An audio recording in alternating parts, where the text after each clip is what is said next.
respect the elderly that have lived enough. If you're 30 years old, by default, there is the way you're supposed to speak. There is the way you're supposed to handle, conduct yourself. For God's sake, you're a father, you're a mother, you have someone you're inspiring.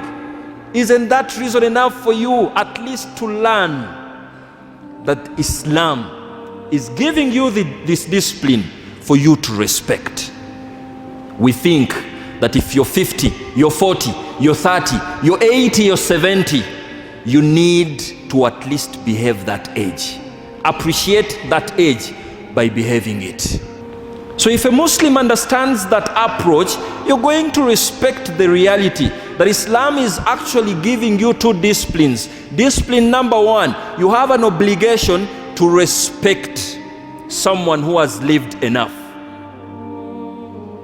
Who told you that just because you have your workmate who is 50 years old and you're 20 years old, is that reason enough for you to start manipulating them and be treating them like your age mate? Of course no.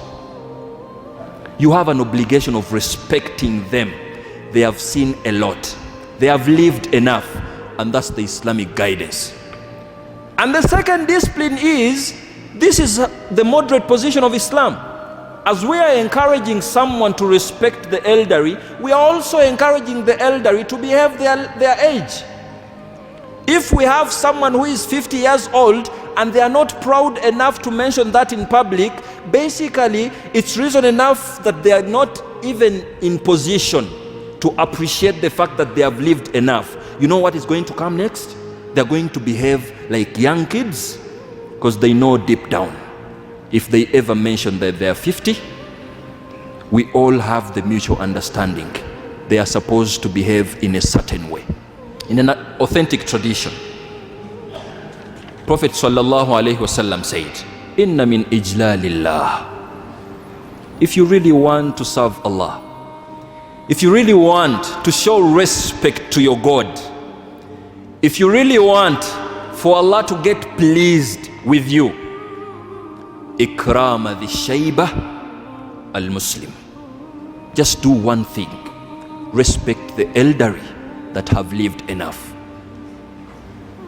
If you ever see someone with gray hair, it's enough to call them dad. It's enough to call them mentor. It's enough to respect them.